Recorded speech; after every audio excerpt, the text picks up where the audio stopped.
पालघर जिल्ह्यात मोठ्या प्रमाणावर समुद्रकिनारे आहेत आणि या समुद्रकिनाऱ्यांचा जर विकास झाला तर इकडचं पर्यटन वाढेल आणि पर्यटन वाढलं तर स्थानिकांना रोजगार मिळेल। परंतु मागील अनेक वर्षांपासून पर्यटनाला हवी तशी चालना मिळाली नाही आणि पर्यटनाचा विकास झाला नाही।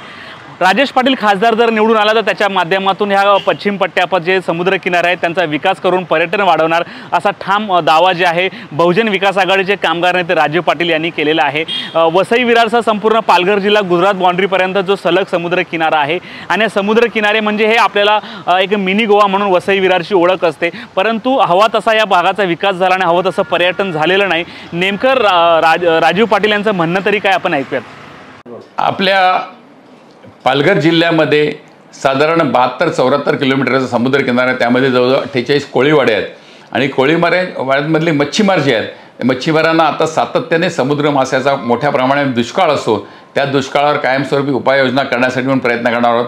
त्यासाठी मासेमारीवर निर्बंध आणणं, त्यांना एक आचारसंहिता करून देणं, त्यांच्या मासेमारीतनं येणारे मासे जे आहेत ते त्यांना योग्य मोबदला मिळणं, त्याच्यावर प्रक्रिया उद्योग करणं, त्यामध्ये मच्छीमार बांधव जे आहेत कोळी बांधव जे आहेत त्यांना त्यांच्यावर काहीतरी प्रक्रिया उद्योग करणं, त्याबरोबरच जसं ॲग्रिकल्चर कॉलेज आहेत तसं मच्छीमारांसाठी एखादा शैक्षणिक कॉलेज उभारणं असा एक मोठा वेगळा उपक्रम राबवण्याचं आम्ही ठरवलं आहे। आणि हे मच्छीमार बांधव जे आहेत हे आदिवासी बांधवांप्रमाणे हे पण फिट आहेत, खास करून समुद्रामध्ये दर्यावरती असल्याने पोहणं किंवा त्यांची फिटनेस खूप चांगली आहे, त्यांचा आहार खूप चांगला आहे।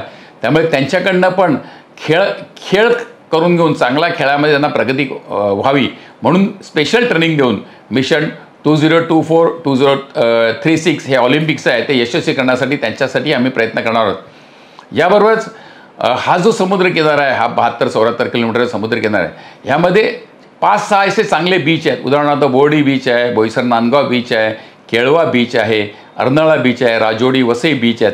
हे बीच जे आहेत ह्यांचं सौंदर्य वाढवण्यासाठी म्हणून दमणला ज्या प्रकारे बीच डेव्हलप केलेले आहे त्या प्रकारे डेव्हलप करणं आणि इथे पर्यटन व्यवसाय व्यवस्थित करणं, पर्यटन व्यवसायांमधनं पण आमच्या स्थानिकांना नक्की रोजगार मिळेल, त्यासाठी एक मोठा उपक्रम आम्ही राबवत आहोत।